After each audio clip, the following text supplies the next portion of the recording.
연일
오늘은 또 눈도 오고, 춥지만 눈이 좀 따뜻하게 내린 것 같아요, 그렇죠? 뽀송뽀송하니.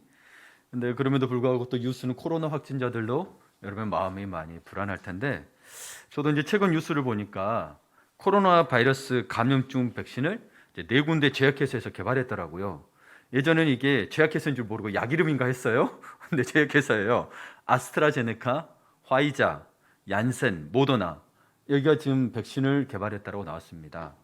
그러나 우리에게는 아직 이게 희망 고문일 수 있습니다. 네. 제약회사마다, 그러니까 뉴스를 읽어보니까 제약회사마다 각기 다른 임상 3상 시험을 했습니다만, 여기에는 모든 인종, 지역, 환경, 성별, 연령, 음식, 알러지에 대한 충분한 데이터는 아닙니다. 보통 하게 되면 1만 명에서 2만 명 정도 하게 되는데 그렇지는 않습니다. 또한 백신에 따라 외방 확률이 다르고요. 아시죠? 외방 확률이 달라요. 어떤 건 70%, 어떤 건 90% 막 이래요. 그런데 접종 방법도 다르고 보관 방법도 달라요. 그러면 접종을 잘못하거나 보관이 잘못되거나 그러면 효력이 더 떨어진다게 될 수도 있죠. 그러니까 이게 무슨 말이냐면 우리는 생각하기에 그러겠죠. 그럼 이 백신이 나에게 정말 효과가 있을까? 나는 맞았다고 칩시다. 그럼 내 사랑하는 가족에게, 내 어린 자녀에게, 내 부모에게 효과가 있을까? 라는 의심을 갖게 되죠. 그렇죠? 예. 그러다 보니 우리에게 백신이 빨리 보급되기는 어려울 것 같습니다. 예. 이것도 믿음 있어야 빨리빨리 하는데 어려울 것 같아요. 하지만 이렇게라도 백신 보급이 이루어지면 좋죠. 예. 그렇게 해서 코로나19에서 어느 정도 벗어날 수 있고 사회 경제 생활을 할 수 있으면 좋으니까요. 예. 그런데 제가 신문 사설에서 읽은 건데요. 두 얼굴의 백신이라는 책이 있어요. 두 얼굴의 백신. 백신이 두 가지 얼굴이 있다는 거예요. 양면이 있다라는 거예요. 이 저자 스튜어트 블룸에 따르면 백신은 역사적으로 선하게만 사용된 게 아니랍니다. 선하게만 사용된 게 아니래요. 가난한 나라일수록 보건 인프라가 열악하고 질병이 발생 확률이 높잖아요. 그런데 여기는 백신을 구입하거나 기술력을 할 현저히 떨어집니다. 그 반면에 부자 나라나 선진국에서는 이들 나라에 자기들 다 하고 이들 나라에 나누어진 백신과 백신을 만들 기술과 경쟁력이 있음에도 경제력이 있음에도 불구하고 그것이 자기 나라에 필요하지 않으면 개발하지 않아요. 예, 개발하지 않아요. 예를 들면 웬만한 나라들은 모두 극복했습니다. 기생충병을. 그러나 아직도 후진국은 이걸 못해요. 이 기생충 자체가 문제가 아니고 기생충으로 말미암은 질병과 사망이 이게 높아지고 있습니다. 근데 약들은 선진국도 웬만한 거 다 있죠. 우리나라 거의 사라졌잖아요. 그렇죠? 그렇죠? 그냥 의심이 들다 싶으면 구충제 사서 먹으면 되잖아요. 어릴 때는 필수였던 거 아시죠? 네, 무조건 먹어야 됐어요. 네. 근데 가난한 나라들은 이와 관련된 약은커녕 예방 조치도 거의 없는 시기입니다. 여러분 혹시 TV를 보다 보셨겠지만 물조차도 흙탕물을 먹고 있죠. 예. 참 안타깝습니다. 그래서 저는 우리 교회 나중에 이거 준비하면서 그런 마음이 드는 거예요. 우리 교회 제약회사에 관련된 분이 오셔서 이런 후진국에 이런 선교 활동했으면 좋겠다는 마음도 있습니다. 왜냐하면 미국에는 실제로 그런 분들이 많이 있어요.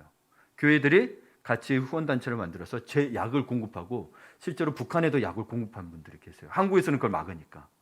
예, 예. 그래서 사실 그런 사역도 했으면 좋겠다는 마음은 하지만 어쨌거나 우리가 지금 코로나19 백신에 대해서 이야기하고 있는데 사실 여러분 중국과 러시아는 코로나19 백신을 이미 개발하고 접종을 했다라고 실제로는 뉴스가 났었어요. 그러나 서방 각 국가 쪽에서는 냉담한 반응이죠. 왜요? 견제하려고 서로 자국을 위한 이기적 권력 수단으로 사용하기 위해서죠. 그리고 그것 가지고 너 다른 나라에 보면 너 이거 해, 이거 백신 줄게 이런 식으로 좀 이용을 한다는 거죠. 그리고 또 이 백신이 제약회사가 좀 이용하는 돈벌이 기구가 되기도 합니다. 예. 어떤 말이냐면 실제로 2009년에 세계보건기구 WHO 아시죠? WHO는 그 자문위원회 조언에 따라서 인플루엔자 대유행을 선포했습니다. 그래서 유럽 등지에서는 백신 주문이 이어졌고 대량 생산이 시작됐습니다. 그런데 막상 이제 백신이 전달될 무렵 이미 계약은 끝난 거예요, 여러분. 아시죠? 계약을 먼저 하는 거 아시죠? 우리나라도 지금 계약을 하고 있는 걸로 알고 있는데 전달된 무렵에 환자 수가 줄어들고 WHO는 그때 맞춰서 줄어드는데 그때 맞춰서 공급되고 있는데 그때 딱 이야기한 거예요. 2020년 여름 인플루엔자 유행이 종료됐다고 선언했어요. 그럼 백신이 필요 없는 거잖아요. 공급되고 있으니 그래 이야기를 한 건데 이게 무슨 말이냐면 세계보건기구 대유행 선언 여부를 조언한 전문가들이 대부분 제약회사의 지원을 받는 컨설턴트였어요. 그러다 보니 매출을 늘리기 위해 필요 이상의 공포를 조장하기도 했다고 합니다. 이 보고가 있어요. 미국도 아시는지 모르겠지만 정치인들이 못 고는 분야가 있습니다. 보험회사입니다. 보험회사들한테 막대한 정치 자금을 받습니다. 그러니까 우리나라 보험이 훨씬 좋다는 평가가 나오는 거예요. 사설 보험들이 많으니까 엄청 받아요. 그걸 어떻게 캘 수가 없어요. 어마어마해서 수십 년 되고 그래서 이런 식으로 되는 것들이 있다라는 거예요. 그러나 여러분 아시겠지만 이번에는 이런 사례들이 일어나지 않도록 우리는 함께 새벽마다 기도하고 있습니다. 다만 여러분 백신 접종 순서의 차별은 어쩔 수가 없어요. 왜냐하면 공급보다 수요가 워낙 많거든요. 그렇죠? 막 수십억 개씩 만들어내니까 보통 일이 아니거든요. 이거. 그리고 보관 방법도 그렇고 운반도 그렇고 이게 어쩔 수 없는 차별했으니 우리나라에 사실은 언제 들어올지는 잘 모르겠습니다. 그리고 여러분 아시겠지만 제약업계에 따르면 이 코로나 4개 회사가 발표되기 전에 원래 그 코로나 그 임상 실험을 하고 있는 그 백신 관련 임상 실험을 했던 게 97건이 진행되고 있었대요. 근데 지금 4개가 만들었으니 93건이 진행되고 있겠죠? 예. 그러니 기도합시다. 이왕이면 좀 늦었으니 어쩔 수 없으니 더 안전하고 효능이 뛰어난 그리고 더 싸고 한 번만 여러분 4개 제약회사들이 얀센만 빼고 다 2번 접종을 해야 돼요. 한 달 안에. 예. 얀센은 한 번 맞는데 확률은 떨어져요. 여러분 어떻게 해야 되죠? 어떻게 해야 되죠? 그러니까 더 안전하고 효능이 뛰어난 백신을 나오기를 기도하십시다. 아멘. 예. 그래서 오늘 본문의 시대는 기원전 BC 6세기경의 역사입니다. 당시에도 전쟁, 기근, 전염병이 항상 큰 위험이었습니다. 이 전염병은 항상 어느 시대든 다양한 위험과 공포는 존재하는데 이 전염병의 위험은 항상 있었어요. 항상 있었어요. 그런 시대에 80세가 넘은 다니엘이 금식을 선포하고 기도하며 간구하기로 결심했습니다. 근데 한번 생각해 봅시다. 80세가 넘은 다니엘 할아버지가 금식을 한다는 게 그냥 아이처럼 아이고 나이도 먹고 금식하니까 아이고 내가 원하는 거 한번 얻어내보려고 때를 쓰기 위해서 기도하는 것일까요? 라고 생각할 수 있겠죠? 또는 어떤 사람이 생각하냐면 그렇게까지 기도해야 되는 건가요? 라고 궁금해할 수 있습니다. 근데 여기는 여러분 다니엘의 금식의 행동을 두고 이야기할 부분이 아니고요. 성경에서 말하는 금식을 알아야 합니다. 성경에서 말하는 금식은 외부의 음식을 섭취하는 게 아니고요. 하나님의 힘을 의지하겠다는 상징적인 표현입니다. 자, 우리는 그냥 음식을 안 먹고 그냥 버티는 걸 뭐라 그래요? 금식. 금식하는 그게 아니고 그냥 금식이 되지 않기 위해서는 하나님의 힘을 전적으로 의지했다는 마음이 있어야 합니다. 그래서 금식은 우리의 힘이 아닌 주님의 힘과 능력으로 의지하겠다는 가장 적극적인 신앙의 모습입니다. 가장 적극적인 신앙의 행위가 금식이라는 거예요. 여러분들이 뭐 물질도 드리고 뭐도 하는 것도 다 적극적이지만 그 중에 가장 적극적인 건 금식인 거예요. 나를 완전히 내려놓고 하는 거거든요. 예. 다시 말해서 오늘 다니엘이 지금 베옷을 입고 죄를 덮어쓰고 금식하며 기도하는 것은 곧 이스라엘을 불쌍히 여겨 주십시오. 하나님만이 이 문제를 해결할 수 있습니다. 주님의 용서 밖에서는 답이 없으니 주님 제발 용서해 주시고 응답하여 주시옵소서라는 처절한 회개와 간구인 것입니다. 그렇죠? 여러분 진짜 간절한 사람은 이렇게 기도합니다. 여러분도 아시겠지만 여러분도 혹시 그런 청소년 시절에 그런지는 모르겠어요. 내가 너무너무 하고 싶은 게 있고 또 갖고 싶은 거 있으니까 방문 걸어 잠그고 식음을 전폐했던 적이 있습니까? 부모님한테 반항한다고? 없으시군요. 여기서는 다들 착하신 분들이었어요. 예, 저는 하루 정도 했던 것 같은데 왜냐하면 그게 너무너무 갖고 싶은 거예요. 그러면 여러분 이 다니엘의 마음이 어떻겠어요? 하나님 아니고는 절대 불가능하니 정말 이스라엘 민족 회복되기를 간절히 바라는 마음인 거죠. 그게 금식 기도로 나타나는 건데 우리는 많은 이들이 나는 정말 간절히 원하는데 행동은 그러지 못할 때가 너무 많죠. 우리는 그런 마음이 있다면 정말 행동으로도 나타내야 됩니다. 정말 코로나19가 벗어나기를 원한다면 여러분 인간 힘으로 안 되니 그래서 하는 건 아니지만 우리 그것잖아요. 인간 힘으로 안 되는 거. 그렇다면 기도해야 되는데 여전히 백신만 기다리고 있어요. 누구를 의지하는 거예요? 사람을 의지하고 있죠. 이 혜택도 누구한테만 갈 줄 모르는데 참 불안한데 사람을 의지하고 있어요. 우리 하나님을 의지합시다. 하나님입니다. 그럼 오늘 다니엘의 그 기도의 내용을 좀 보도록 하겠습니다. 처절한 회개와 간구의 기도의 내용을 보도록 하겠습니다. 주보를 보시면 제가 그 내용들은 뺐어요. 여러분이 각자가 그 깨달은 바가 다를 수가 있어서 여러분이 직접 기록하시라고 뺐습니다. 한번 보세요. 첫 번째 뭐라고요? 우리의 죄를 고백해야 회복이 시작됩니다. 우리의 죄를 고백해야 회복하고 싶죠. 여러분 모든 것에서 죄를 고백해야 합니다. 그래서 우리 5절 6절을 한번 세 번역으로 볼게요. 같이 읽어보겠습니다. 자, 시작. 우리가 죄를 짓고 잘못을 저질렀습니다.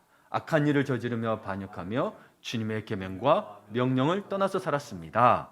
우리는 주님의 종 예언자들이 주님의 이름으로 우리의 왕, 지도자와 조상과 모든 백성에게 말하는 것을 듣지 않았습니다. 아멘. 이 개역개정이 여러분에게 조금 이해하는데 어려울 수 있어서 세 번역으로 한 건데, 여기서 다니엘은 죄를 자백하고 있는데 그 죄는 누구의 죄라면 기도하고 있죠? 누구의 죄? 뭐라고 됐어요? 우리는 되죠. 우리의 죄라고 돼 있죠. 5절 한번 보세요. 5절에 우리가 죄를 짓고 하면서 우리가 죄를 짓고. 자, 사실 여러분 이 죄 누구의 죄인가 봤더니 6절에 나와요. 봐보세요. 우리의 왕, 지도자, 조상의 죄라는 거예요. 그럼 다니엘의 죄예요? 그들의 죄예요? 그들의 죄인데 다니엘은 어떻게 기도하고 있어요? 우리의 죄라면 기도하고 있습니다. 조상들이 하나님 앞에서 범죄하여 포로로 잡혀온 것이었습니다. 어려서 포로로 잡혀온 다니엘은 아직 살아있었지만 그 부모들은 다 이제 돌아가셨을 거고 2세, 3세들만이 남아있겠죠. 그렇죠? 근데 이들이 뭘 알겠어요? 그렇죠? 부모님들 대출하겠지만 잘못한 거 자식들한테 이야기하나요? 안 하죠. 안 해요. 좋은 것들을 하고 이야기하고 싶지.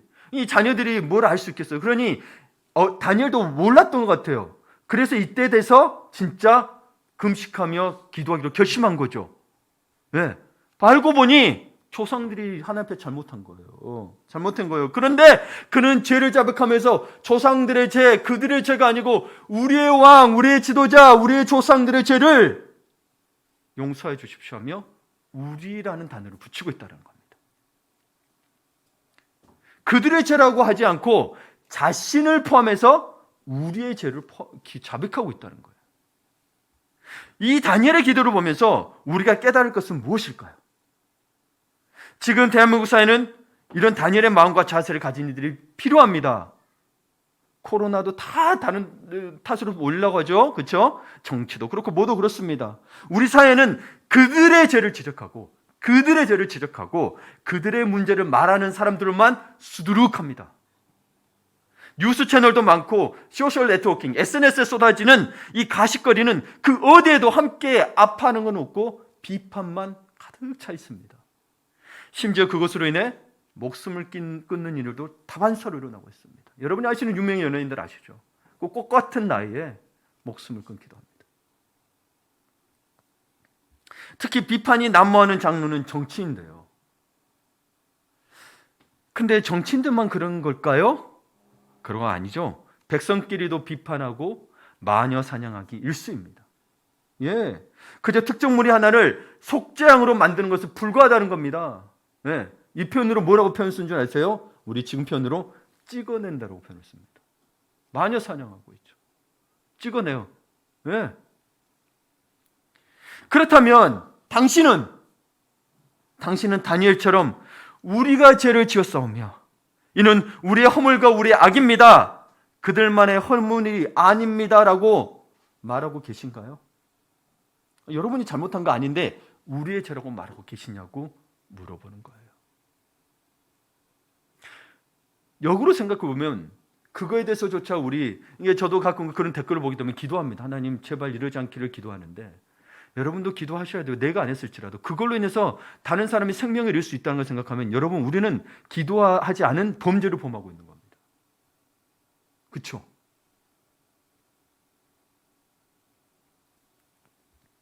어떤 사람은 나는 그 사람에게 나 그 당에 표를 찍지 않았어, 투표하지 않았어라며 면죄부가 되어 하나님 자리까지 올라가는데 이게 무슨 말이냐면 자기는 그러지 않았으니 이 어느 특정 정당이나 어떤 사람을 두고 죽일 놈 살릴 놈 하며 심판하고 있습니다. 지금 대표적으로 뉴스에도 가장 이슈가 되고 있는 게 윤석열 추미애를 가지고 서로 갈라지고 있죠. 여러분, 기도하는 우리는 성경이 가르치는 자세를 가지고 하나님 앞에 서야 합니다. 그들이 저지른 죄와 악이 우리 안에도 그대로 있다는 사실을 아셔야 합니다. 정치인이라고 해서 큰 죄를 짓고 우리는 죄인이 아니다. 잘못하신 겁니다. 우리가 딱 눈으로 보면 우리가 그들보다 윤리적으로, 도덕적으로, 상대적으로 조금 나아 보이는 수 있는데 여기에 속지 말라는 겁니다. 한번 볼까요? 우리가 만약에 사실은 그 죄를 지을 능력과 기회가 없었을 뿐 죄가 없는 건 결코 아닌 거예요. 무슨 말이에요? 다시요. 우리가 그 죄를 지을 능력과 기회가 없었을 뿐 죄가 없는 게 결코 아닌 거예요. 내가 만약에 그 자리에 된다면, 여러분이 비판하던 그 자리에 내가 된다면 나는 안 그럴 것 같죠? 돼보세요. 돼보세요. 우리는 이 사실을 아셔야 합니다. 네. 여러분, 많은 이들이 이야기하죠. 나는 부자가 되면 하나님 안 떠날 거야. 모른다고 안 할 거야. 부자가 돼보세요. 내가 그러지 안 그럴지 어떻게 장담해요? 안 그렇게 하는 거는 없으니까 하는 이야기인데, 만약에 돼보세요. 부자가 돼서 봐보세요. 성경에 보면 부자가 천국에 들어가서 낙타가 바늘길을 통과하는 게 더 어렵대요. 왜 그러겠어요? 여러분은 낙타가 바늘길 통과하는 것처럼 여러분 그렇게 통과할 수 있을 것 같아요? 부자 되면? 아니요. 그건 사람을 두고 지칭하는 거예요. 그 부자만 두고 이야기하는 게 아니고, 제가 부자가 되지 말라는 게 아니고, 그만큼 여러분 우리는 나는 안 그럴 것 같다라는 그런 자만심을 내려놓으라는 거죠. 내가 부자가 안 돼봤으니 나는 몰라요. 돼보면 안 그럴 거예요. 이렇게 이야기하는 사람이, 젊은 사람들이 많다는 거예요. 그래서 여러분, 우리는 누구의 죄가 아니고 그들의 죄가 아니고 다니엘처럼 우리가 죄를 지었습니다. 우리가 패역하게 행했습니다라는 죄의 고백, 회개가 있어야 한다는 거죠. 그럼 어떻게 회개를 해야 되느냐? 우리 요엘서 큐티, 우리 새벽기도 하셨죠? 큐티도 하셨고, 한번 볼게요. 요엘서 2장 13절, 12절하고 13절을 봅니다. 같이 읽겠습니다. 여호와의 말씀에 너희는 이제라도 금식하고 울며 애통하고 마음을 다하여 내게로 돌아오셨나니 너희는 옷을 찢지 말고 마음을 찢고 너희 하나님 여호와께로 돌아올지어다. 그는 은혜로우시며 자비로우시며 노하기를 더디하시며 인내가 크시사 뜻을 돌이켜 재앙을 내리지 아니하시나이다 나니. 아멘. 여러분, 이제라도 금식하고 울며 애통하는 마음으로 내게로 돌아오래요. 그러면서 하는 말이 뭐예요? 옷을 찢지 마라. 형식적으로. 그래, 금식 진짜 해요. 근데 진짜 금식이 아니라는 거죠. 왜요? 옷만 찢고 금식하는 거예요. 굶고 있는 거예요. 금식이에요. 마음을 찢어야 진짜 금식이더라고 이야기하고 있는 거예요. 여러분, 우리의 마음을 찢고 그들이 아니라 우리의 죄를 하나님 앞에 함께 토설하며 회개하며 간구해야 합니다. 예, 나만 내주만 회개하면 돼, 그게 아니고 이제는 더 비전을 가. 하나님, 여러분 성경을 읽다 보면 제가 느끼는 게 뭐냐면, 하나님은 우리 개인에게 이야기하는 것 같지만 사실은요 다 공동체를 위한다는 거 아세요?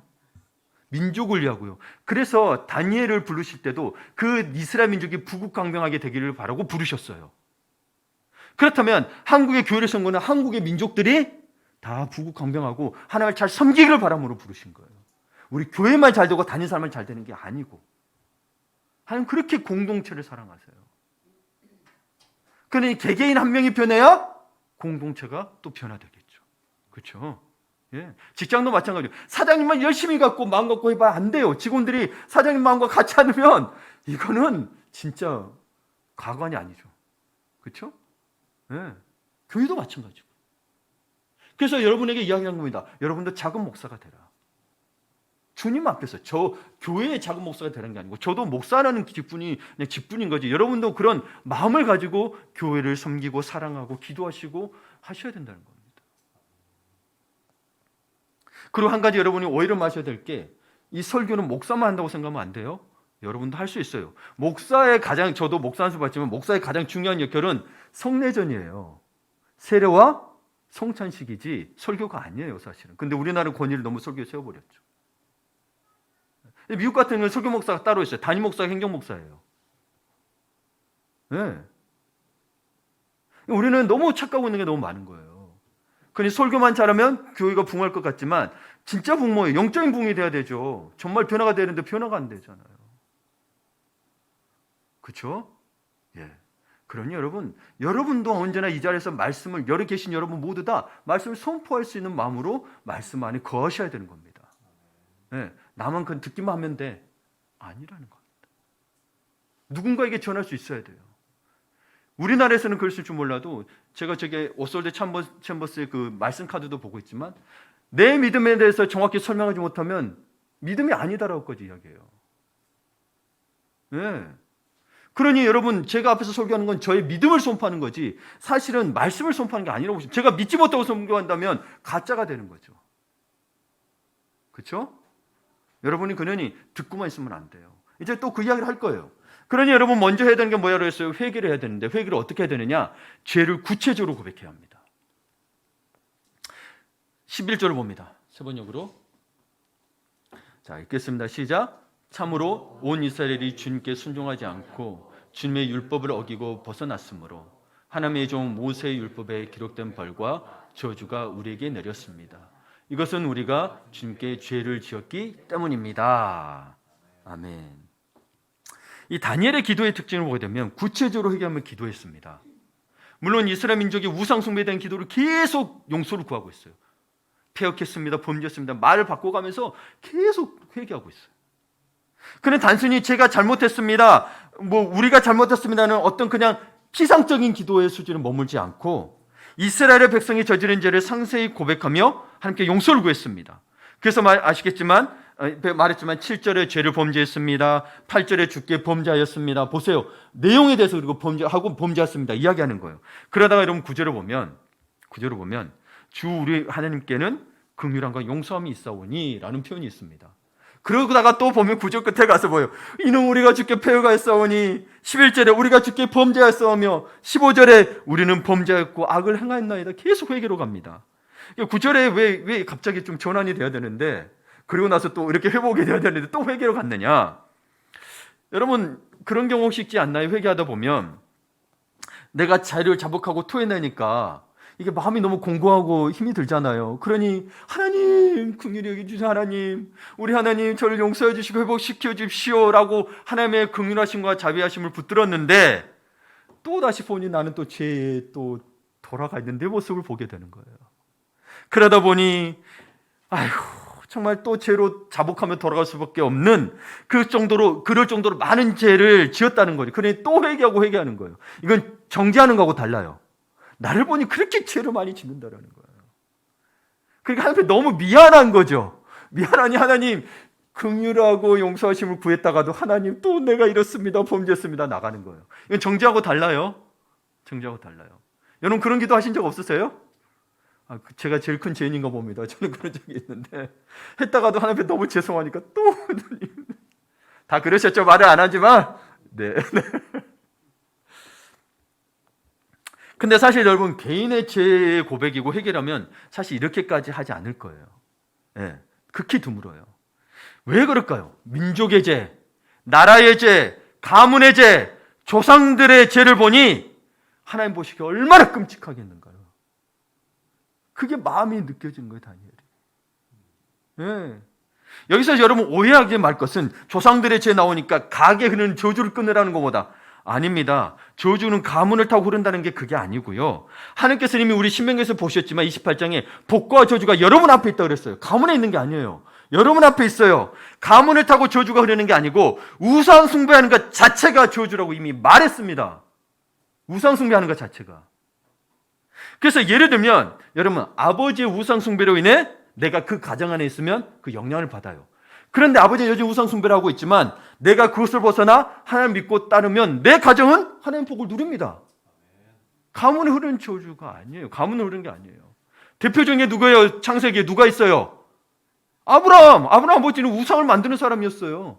그럼 아브라함이 복을 못 받아야지. 가문의 저주로 따진다면 저주가 가게를 타고 흐른다면 이런 말도 안 되는 이미 말해서 우상 우리 가정이 다 믿고 나만 안 믿어도 나는 이미 저주를 받은 거예요. 네. 저주가 가문을 타고 흐르는 거 아니에요. 네. 자, 우리나라는 어땠습니까? 우리나라는 과거로부터 수많은 우상숭배 악행들이 있었어요. 그래서 우리 부모 세대는 그리스도를 믿고요, 이 조상의 셋을 끊어냈어요. 진짜 목숨 걸고 끊어냈어요. 이혼 각오하고 끊어냈어요. 정말로. 예. 그리고 우상숭배를 쳐내면서 이 사실 우리나라 그러면서 조국이 복을 받았어요. 근데 젊은 사람들은 그걸 몰라요. 진짜 그거 많이 쳐냈어요. 우리나라 진짜 심각한 우상숭배 나라였거든요. 네. 미신들이 성행하고. 그런데 어느새 그렇게 되고 해서 이 복을 받았는데 이스라엘 민족처럼 하나님을 믿습니다. 그런데 다른 것을 찾기 시작했어요. 그걸 뭐라 그러냐면 이것을 혼합주의라고 그럽니다. 하나님 믿는데요, 저기 어디 관상, 타로, 점. 미디어에서 가장 많이 나오죠. 여러분 여기 미혹되지 마세요. 물론 관상 같은 것도 통계학적으로 하는 게 있지만은 그걸 가지고 우리는 인생이 결정된다 그러면 안 된다니까요. 와, 타로가 아주 잘 맞아떨어져. 여러분 심리학으로 보면은 이 사람 그 말 엮어가면 다 풀린다니까요.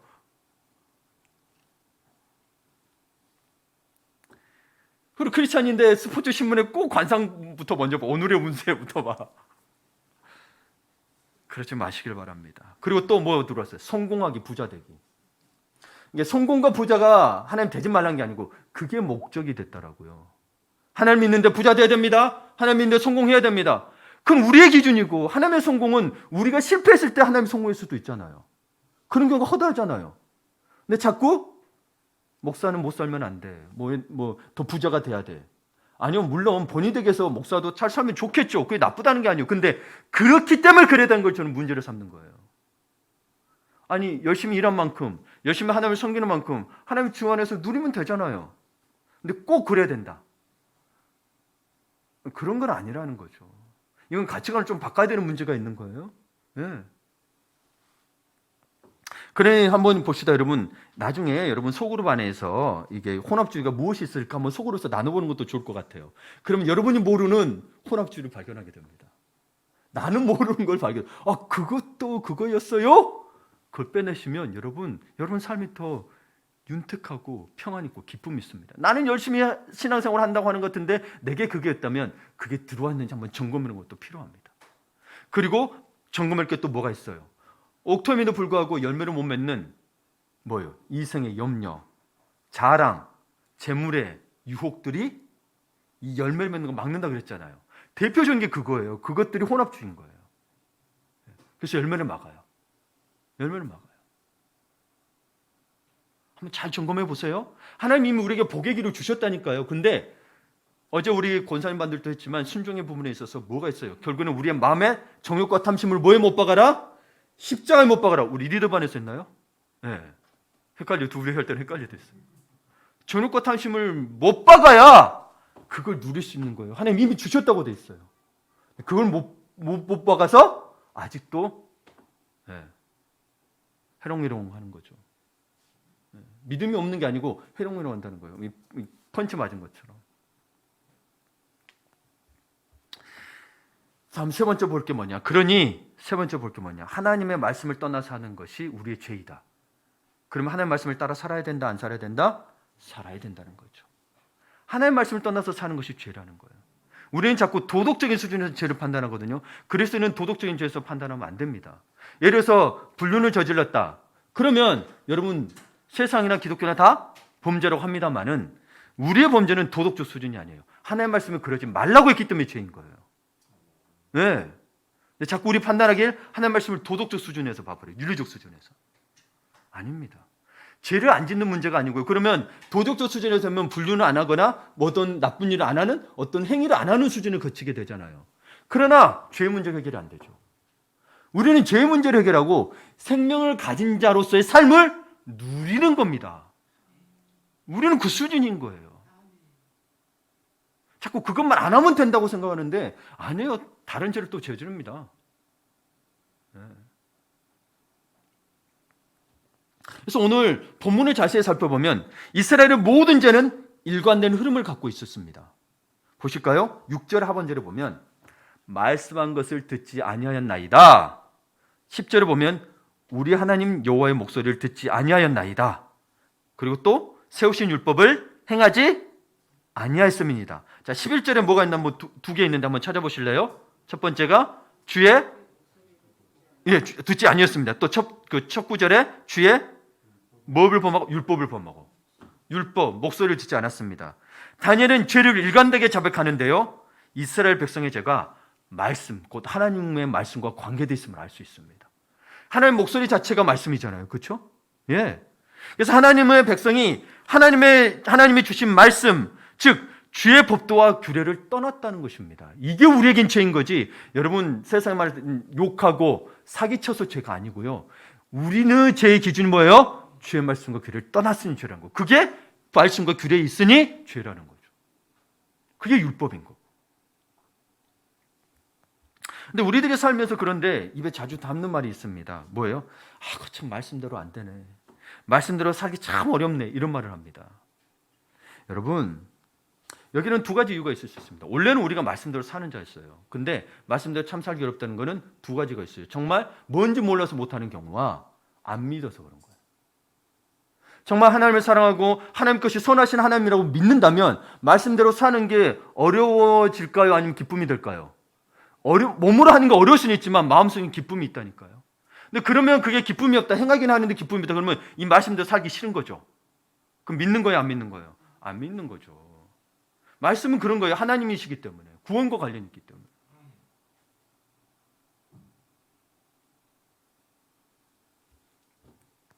그런데 한번 생각해 봅시다. 교회 성도들이, 우리 같은 교회 성도들이 말씀대로 살지 못하는데 누가 그런 삶을 살 수 있겠어요? 내가 못 사는 데 가서 전도에 왔어요. 근데 전도사는 보고 야, 예수님 믿으면 좋을 거 그러면 이 사람에게 어떤 설득력이 있겠어요? 우리가 그게 보세요. 이 세계는요, 이해 세계가 아니에요. 여러분, 성경 공부하는 것 같아서 지식으로 하는 것 같죠? 아니요, 믿음이 아니고는 이걸 못 봐요. 믿음이 아니고는 이 지식이 안 열리는 지식인 거예요, 이게. 그래서 복음의 비밀이라고 한 거예요. 믿지 않고 어떻게 열려요, 이게? 어떻게 열려, 이게? 생각해 보세요. 진짜 생각해 보셔야 돼요. 그러니 여러분, 우리는 하나님의 생명의 말씀을 소유했고 성령이 임재하시고 하나님의 도우심이 나타난다고, 삶에 나타난다고 하는데 주의 법도와 규례를 안 지켜 그 말씀을 따라 살지 않으려 해. 그러면 이 한국 땅에 누가 하나님의 법을 지키고 살겠고 누가 하나님의 법을 두려워하겠습니까?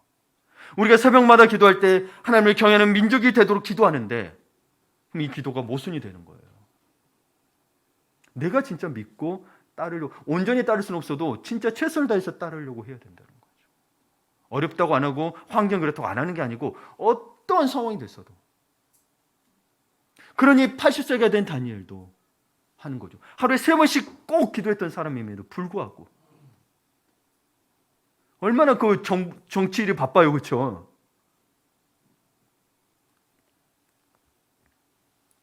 우리 가운데 다니엘과 같은 사람이 있습니까?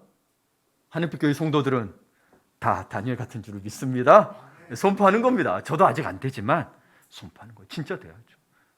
방향을 잡고 가야 돼요. 방향이 없으면 가다가도 이게 맞는 것, 더 좋은 것 같으면 거리 따라가고 지그재그 가고 결국 못 가요. 방향을 잡아야 옆길이 아무리 화려해도 안 빠져요. 여러분 천리역전 읽어보시면 알 거예요. 항상 유혹의 길은 좋아요. 편해 보이고 빠졌다가 어때요? 다시 돌아오죠. 천리역전 읽어보세요. 꼭 읽어보세요. 우리 매기가 천리역전을 읽었어요. 그러더니 아빠 어려웠어 안 어려웠어? 나는 정말 어려웠네. 전 대학 때 읽었거든요. 학교에서 책을 읽었더니 형들이 그러더래요. 와, 그 어려운 책을 읽고 있냐고. 저도 어려웠어. 근데 자기는 너무 그냥 머리에 그려진대요. 지금은 뭔지는 몰라도 여러분 시 같은 것도 기억하고 있다고 뭐 의미라고 기억하면 그게 나중에 딱 이해가 되거든요. 여러분 우리 어린아이 같지 못해도 되겠습니까? 어렵다고 문제가 아니고요. 믿음의 문제라니까요.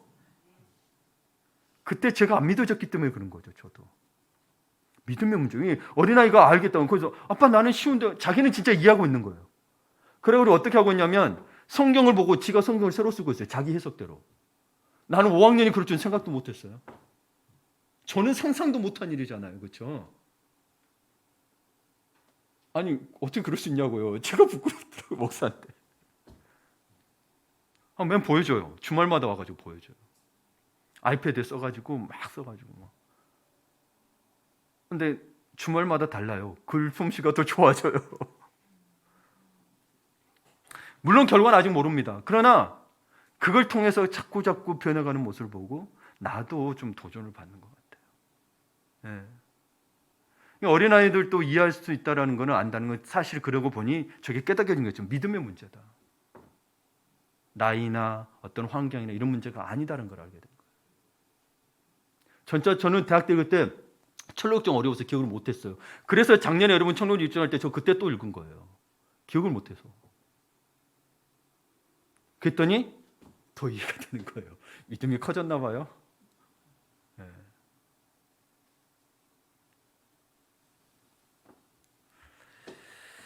정말 우리 가운데 다니엘 같은 사람이 있다면 제가 주님의 말씀대로 살지 않아서 지금 주님이 말씀하셨던 일이 이 땅에 일어나고 있습니다라고 기도하며 마음 아픈 사람이 있을까요?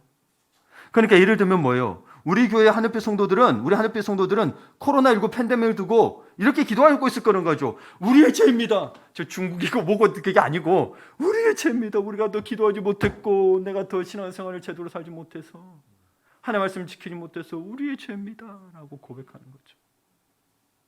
저 정광훈 목사 때문이 아니고요. 제발 그거에 말리지 마세요. 세상의 프레임에 엮어 들어가지 마세요.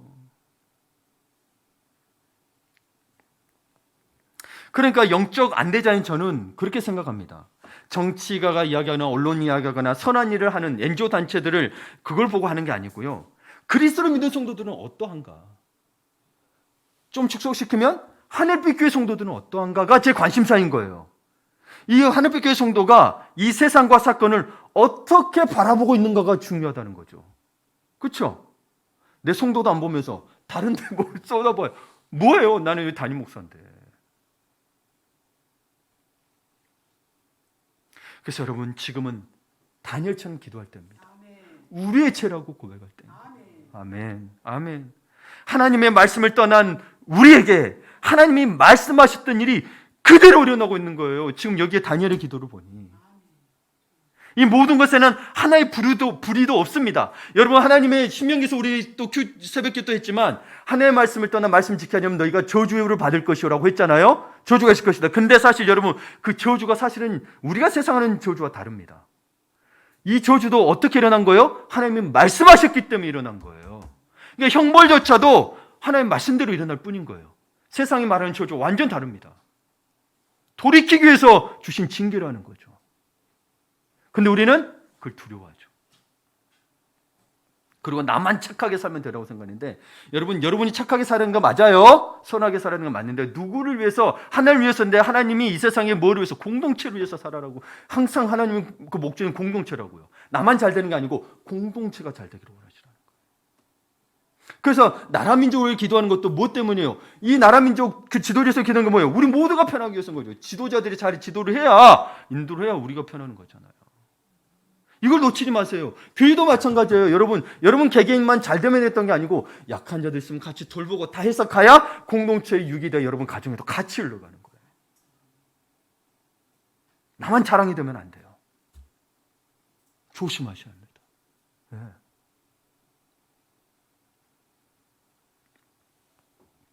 그러나 여러분 죄를 고백을 해야 되는데 온전히 고백하셔야 됩니다. 그래서 잠언서 28장 13절을 보겠습니다. 같이 읽겠습니다. 자기의 죄를 숨기는 자는 형통하지 못하나 죄를 자복하고 버리는 자는 불쌍히 여김을 받으리라. 아멘. 죄를 남김없이 하나님께 이야기하세요. 자기의 간교한 마음까지. 그러지 않으면 형통하지 못하는데요. 우리가 뭐 해주겠냐면 죄만 자복하고만 있어요. 뭐 하라고 돼 있어요? 버려야 불쌍히 여김을 받는 거예요. 하나님은 우리를 긍휼히 여기려 하셨는데 뭐예요? 하나님의 원칙이 뭐예요? 원리가 뭐예요? 버려야 긍휼함을 우리가 받을 수 있어요. 긍휼을 받는 거 아는데 그걸 누리려면 죄를 자복하고 죄를 버려야 한다는 거예요. 이게 바른 회개라는 거예요. 이게 바른 회개라는 거예요. 피상적인 죄의 고백의 문제점은 진정한 거의 죄의 고백이 아닌 거예요. 그냥 용서해 주세요. 근데 뭘 용서해 달라요? 그리고 바뀌었냐라는 거예요. 진정한 고백은 죄에 대한 책임이 자신에게 있다는 것을 먼저 인정해야 합니다. 예. 아이고 사탄이요. 귀신이 꼬셔서요. 아니요. 그걸 이기지 못한 여러분의 잘못인 거예요. 이미 경고했다고 말씀해. 사탄은 유혹에 넘어져 마라. 관습을 쫓지 마라. 구습을 쫓지 마라. 너 유혹에 대비하라. 영적 전신갑주 입으라가 다 이야기하고 있는데 그럼 누가 안 지킨 거예요? 근데 계속 귀신 핑계대고 사탄 핑계대고 있어요. 뭐 하는 짓이에요? 언제까지 사탄 핑계, 귀신 핑계 될 거예요?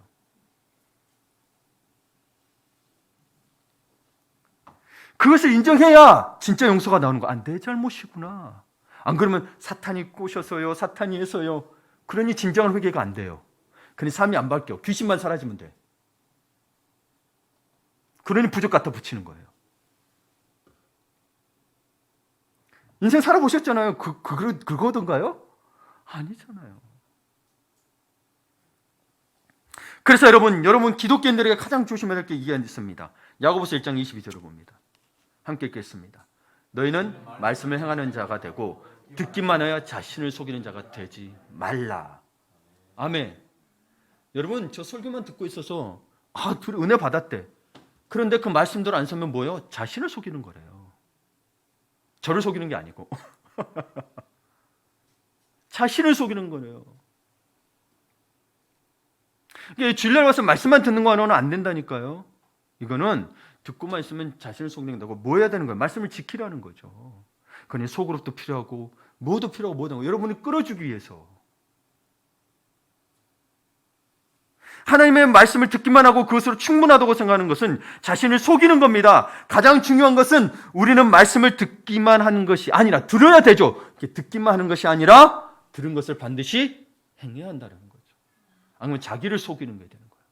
자기를 속이는 거예요. 남 속일 수 있어요. 뭐 이렇게 해서 나 잘 듣고 있고 예배 잘 드리고 있어요. 근데 자기는 알아요. 내가 하나님 말씀대로 온전히 못하고 있다는 거.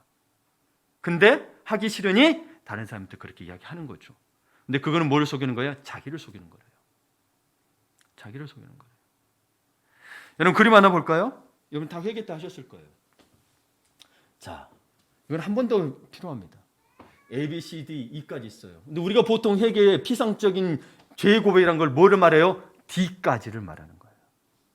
회개하죠. 정말 자복했어요. 근데 진짜 회개, 메타노이아, 헬라어 원어의 뭐는 완전한 돌이킴. 그래서 하나님의 말씀에 순종하는 것이 메타노이아입니다. 회개입니다. 근데 우리가 이 성령의 열매, 사랑, 화평, 양선, 절제, 온유, 겸손, 이거를 여러분이 이제 바꿔 가셔야 되는 거예요. 가만히 있어야 되는 게 아니고 기도하며, 성령 열매니까 성령이 주시겠죠. 그러니 성령께 간구하며 나도 같이 따라가야, 말씀을 따라가야 열매가 맺어지지 기도만 하고 있어서도 안 되는 거예요. 따라가야죠. 성령이 원하는 대로. 예. 가만히 있으면 성령이 주세요? 주시죠. 근데 뭐예요? 다 행동이에요? 아니면 그냥 개념이에요? 행동이죠. 그렇죠? 네. 그리고 뭐예요? 또 서로를 돌아보아 선행하고 또 격려하라. 그러면 그렇게 해야 되는 게 회개라는 거죠. 회개는 여러분의 삶에서 열매로 나타나기까지가 회개예요. 그래서 세례요한이 뭐라고 했어요? 너희는 회개에 합당한 열매 맺어라. 그 다음 그래서 형식적이 되지 말고 중요한 게 하나 있습니다. 최근에 이제 우리 세대가 바뀌면서 나타나는 현상 중에 하나냐면 C에서 E로 가요. 이게 없어요. 주님 잘못했습니다. 용서해 주세요. 없이 말씀에 그래? 열매 맺으라 했어? 그래. 열매 맺어 가자. 열매 열심히 살고 진짜 변해요. 진짜 변해요. 그리고 또 뭐예요? 세상에 많은 사람들이 그 좋은 책들, 양서들을 보면서 인생의 지혜를 들으며 자신의 삶과 인격을 변화시켜 갑니다. 참으로 대단합니다. 이런 성취 쉽지 않죠. 하지만 그들은 여전히 심각한 영적 죽음의 상태입니다. 왜일까요? 왜죠? 그렇죠. 죄 문제가 해결이 안 됐어요. 만약에 여러분 C에서 나는 죄인입니다 하고 그래 말씀대로 따라 살아야지 했다면 누가 누구를 용서한 거예요? 내가 나를 용서했죠. 그럼 여러분 생각해보세요. 내가 나를 용서했으면 다른 사람도 용서할 수 있어야 되죠. 그거 가능해요? 안 되죠. 그럼 나도 나를 용서하는 게 안 되죠. 진짜 저게 쉽겠냐는 거예요. 오직 죄는 죄를 자백하면 하나님께서 죄를 사여 주시고라고 요한 1서 1장 9절을 봐보세요. 그러니 정말 하나님 잘못했습니다. 죄를 낱낱이 고백하지 않고 죄 문제를 십자가 앞에서 해결하지 않으면 여러분 이 열매도 가짜라는 거죠. 성경에서 말하는 열매가 아닌 거예요. 온유함을 맺은 것 같아도 성경에서 말하는 진짜 생명의 온유가 아니라는 거죠. 이 그림을 잘 기억하십시오. 잊지 마세요. 우리는 이 두 가지 중에 하나를 계속 오류를 범하고 있을지도 모릅니다. 회개까지만 끝났을지 모릅니다. 근데 삶에는 딱 이 정도까지만 선을 그어요. 목사님이나 성경 말씀은 계속 이렇게까지 하라고 하는데 그럼 뭐예요? 자기 성경을 만든 거죠. 저도 말하는 게 아니고 성경에서 말하는 바를 이야기한다면 여기까지 내가 능력은 안 될지라도 따라가야 하는 게 맞는 겁니다. 그거를 온전함을 따라간다고 이야기합니다. 바울이 계속 표현합니다. 온전함을 위해서 가라. 온전함을 위해서 가라. 우리가 지금 온전하지 못해요. 그러나 온전함을 바라보고 가라고 이야기하고 있습니다. 나는 안 돼요. 나는 이 정도밖에 안 돼요. 그건 뭐예요? 하나님 말씀을 안 믿는 거죠. 하나님은 모두에게 이야기하고 있단 말이에요. 그러면 안 되는 거는 맞아요. 근데 안 되니 포기하라고 이야기하고 있나요? 아니죠. 어느 사람은 열을 취해야 된다면 달란트도 한 달란트, 두 달란트, 다섯 달란트가 있어요. 어떤 사람은 5개를 줘도 2개밖에 못 할 수 있어요. 그 잘했다고 하시는 거예요. 근데 내가 5달란트에서 2개밖에 못했다 해서 좌절해버려요. 그건 아니라는 거죠. 그건 아니라는 거예요. 그걸 삶에 있어서 이거를 잘 구분하셔야 돼요.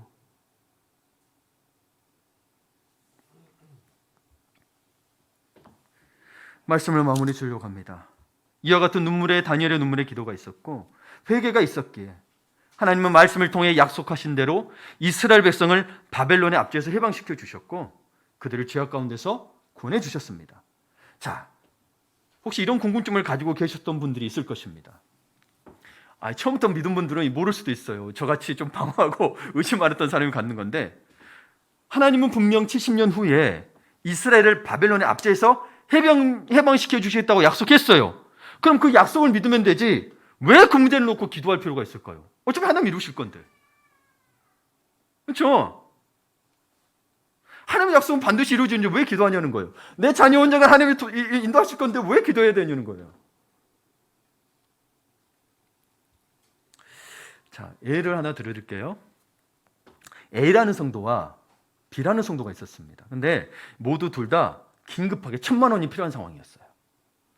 그래서 A는 하나님 앞에 나와서 간절히 기도했습니다. 기도할 수밖에 없었어요, A는. 근데 B도 절박했어요. 절박이 마찬가지인데 B는 기도하는 대신 돈을 빌리기에 가족들에게 전화하고 친구들에게 돈을 빌리러 갔어요. 그런데 신기하게도 A와 B 모두 저녁 무렵에 돈을 받았습니다. 그래서 문제를 해결했어요. 기도한 사람이나 하지 않은 사람이나 똑같이 돈을 얻었습니다. 그럼 굳이 기도할 필요가 있을까요? 여러분 잠시 혼란스러워지죠? 기도를 해놓고 기도할 필요가 있을까요? 기도의 유익은 응답에 있는 게 아닙니다. 다시요. 우리는 기도를 응답받는 것만 착각하고 있는데 기도의 유익은 응답에 있는 게 아니고 기도의 응답은 있습니다. 근데 기도의 유익은 응답에 있는 게 아니고 제가 계속 기도의 의미가 참 의미가 계속해서 하나님과 교제하는 거다. 그렇죠? 기도의 가장 큰 복은 뭐냐? 하나님을 경험하는 것입니다. 그것이 우리가 기도를 통해 누릴 수 있는 가장 큰 복입니다. 그래서 기도하지 않는 자는 하나님과 교제하지 않는 거예요. 응답은 말 안 해도 알아서 다 주실 수 있겠지만 그래서 기도하라고 하는 거예요. 두 사람 모두 문제가 해결되었습니다. 하지만 말입니다. 그 PD 수첩에서 그런가요? 하지만 말입니다. B와 다르게 A의 인생에는 분명한 흔적이 하나 생겼습니다. 하나님의 살아계심과 그분의 동행하심, 그리고 그분이 자신을 도운 이유를, 삶의 이유를 분명히 알게 됐습니다. 이것이 바로 우리가 기도해야 하는 이유입니다. 그리고 이것이 기도에 하나님의 흔적을 새기는 것입니다. 여러분의 삶에 하나님의 흔적이 생기는 거예요. 기도하지 않는 자는 하나님의 흔적이 없어요. 응답은 있을지는 몰라도. 그러니까 기도는 마치 자전거 타는 것과 같습니다. 자전거 타는 법, 여러분 혹시 이론으로만 나 지금 어떻게 타는 법 알았으니 나 탈 수 있어라고 말할 수 있는 분? 아니죠. 자전거는 여러분 일단 자전거 안정에 앉고 페달을 밟고 뒤에 손잡고 있는 거 놔줘야 자전거 타는 걸 배웁니다. 이거 손잡고 있으면 계속 자전거 못합니다. 아시죠? 한 분들 아실 거예요. 그래서 넘어져도 보고 무릎도 홀랑 까져도 보고 하면서 자전거 타는 법을 온몸으로 자연스럽게 익혀가는 겁니다. 기도는 이와 같다는 거예요. 그래서 한번 자전거 타는 법을 익히면 평생 탈 수 있어요. 어릴 때 배웠는데 어릴 때 큰 거를 배웠어요. 이 페달도 안 밟는 거, 안 닿는 거. 근데 여러분 몇십 년이 지나서 자전거 타도 탈 수 있어요, 없어요? 타죠. 놀라워요. 이게 기도가 그와 같다는 거예요. 그래서 여러분 이 기도를 그렇게 익히셔야 돼요. 때로는 넘어지고 하고 그리고 회개부터 시작을 하셔서 바른 기도를 하셔야 되는 거예요. 진실한 기도. 그래야 이 삶에까지 열매를 맺어가는 거예요. 그래서 이 기도는 오늘 보니 다니엘이 무슨 기도냐? 중보기도를 했습니다. 회개기도인데 중보기도예요. 자기의 죄가 아닌 우리의 죄로 하면서 중보를 하고 있다는 거죠. 그래서 기도는 함께하는, 이제는 여러분 그래서 우리 교회는 함께하는 중보기도를 시작해야 합니다. 중국 선교지에서 있었던 일입니다. 한 선교사님이 병원에서 쓸 돈을 가지고 중국인 조력자와 함께 걸어서 집으로 돌아가고 있었어요. 근데 아직 갈 길이 많이 남아갔는데 해가 지기 시작하니 이제 선교사님이 이 조력자에게 이야기하는 거예요. 우리 여기 조그만 야산에서 야영을 하고 갑시다. 그런데 그 중국분이 말하기를 선교사님, 하지만 이 지역에는 산적들이 있어요. 이 돈을 어떻게 하시려고요? 이미 그들이 보고 있을지도 몰라요. 그래요? 그렇지만 이 돈은 하나님을 위한 것입니다. 우리 이 돈을 지켜주시도록 하나님께 기도드립시다. 이렇게 하여 그들은 함께 간절히 기도한 후에 잠자리에 들었습니다. 다음날 아침이 되었습니다. 그들은 자신과 하나님의 돈이 모두 안전하다는 사실에 감사했습니다. 이러면 별로 재미없죠? 여기서 끝이 아닙니다, 여러분. 이러면 재미없는 거예요. 그래, 은혜, 그럴 수 있지라고 생각할 수 있는데, 수개월 후에 그 병원에 산적두목이 입원하게 되었습니다. 다쳐가지고 산적두목이 입원하게 됐어요. 그 산적두목은 치료를 안내하는 선교사님의 도움을 받으면서 이렇게 물었습니다. 당신 혹시 얼마 전에 이러저러한 도시에 가서 돈을 가지고 온 적이 있지 않았어? 그렇습니다만 누구시길래 그걸 아시나요? 산적두목이 계속 이야기합니다. 당신 그때 호병들과 함께 어느 조그만 야산에서 야영을 했잖아요. 그래요? 우리 그때 맞아요. 야산에서 야영을 한 적은 있지만 호위병들은 있지 않았는데요? 네? 호위병들 분명히 있었는데? 아니, 그때 우리는 당신의 돈을 가지고 오는 정보를 입수하고서 그 돈을 약탈하려고 했는데 27명이나 되는 호병들 때문에 무서워서 결국 약탈을 못했어. 여기서 끝나면 또 재미없겠죠. 또 있습니다.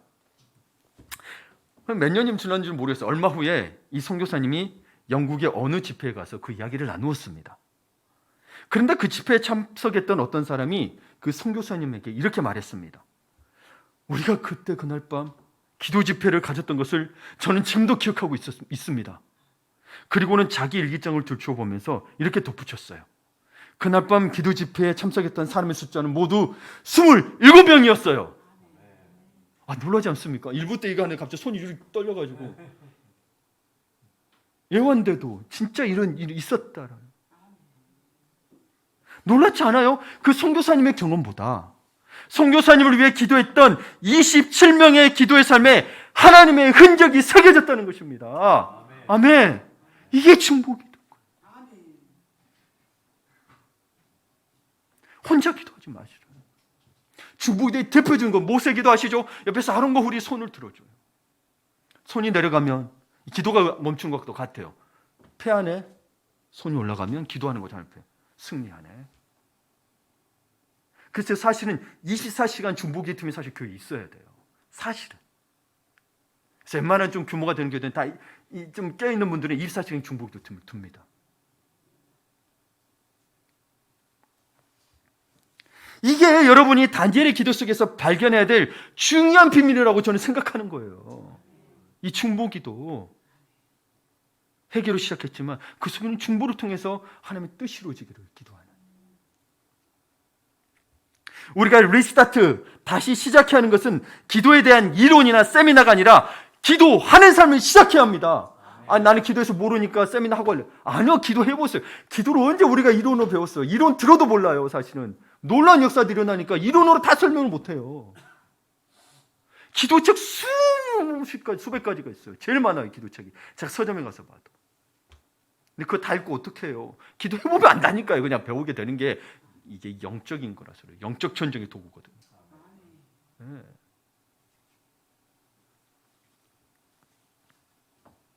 그러니까 여러분, 이제는 우리 옛날에는 소나무 뿌리 뽑았죠. 지금은 소나무 뿌리 못 뽑더라도 마스크가 찢어지는 기도합시다. 하루 쓰고 버리는 마스크 얼마나 아까워요. 그냥 기도해서 찢어지면 안 아깝잖아요. 네. 온 민족의 죄악을 끌어안고 기도하던 다니엘의 기도, 민족의 운명과 구원을 위해서 기도하던 모세의 기도, 자신의 죄를 끌어안고 눈물로 침상을 적시던 다윗 왕의 기도를 우리는 회복해야 합니다. 예, 이 땅에, 한국교회, 우리의 삶에 무너진 기도의 재단, 기도가 그렇게 사라져 버렸어요. 기도의 재단이 회복될 수 있도록 기도하셔야 합니다. 예, 함께 기도합시다. 새벽 1시간 기도.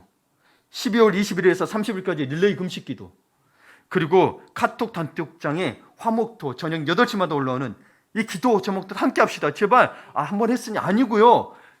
이루어진다니까요. 근데 기도하라고 하잖아요. 그게 뭐예요? 하나님의 기도 흔적이 여러분 새겨져 있을 거 아니에요.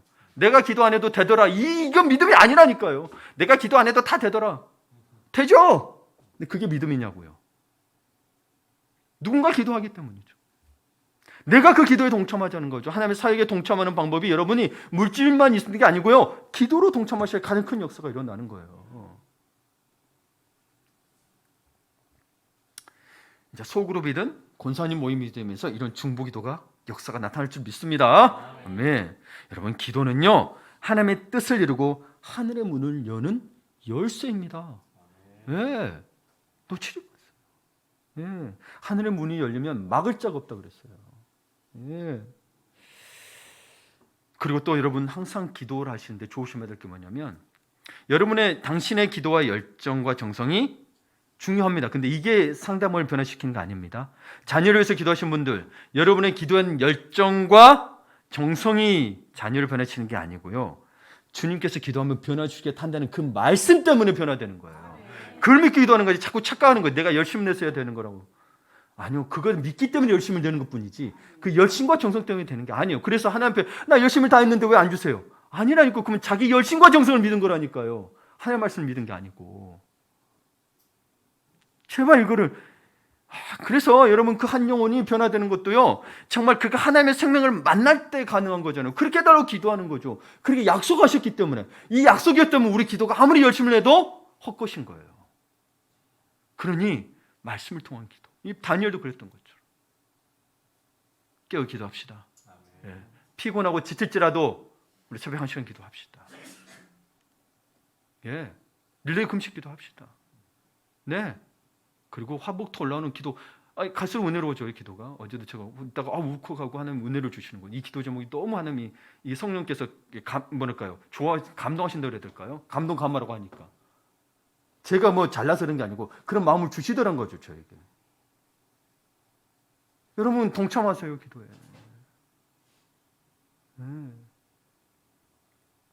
형식적으로 올리는 게 되면 안 돼요. 다 돼요. 할렐루야. 그럼 우리 1분간만 기도합시다. 기도리 소리 같은 것을 용서해달라고.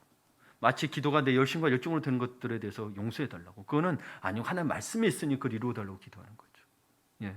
그리고 우리가 기도의 용서가 되게 해달라고 함께 기도하겠습니다. 사랑의 주님 감사합니다. 참으로 하나님 정말 기도를 소리 같은 것들을 용서하여 주시옵소서.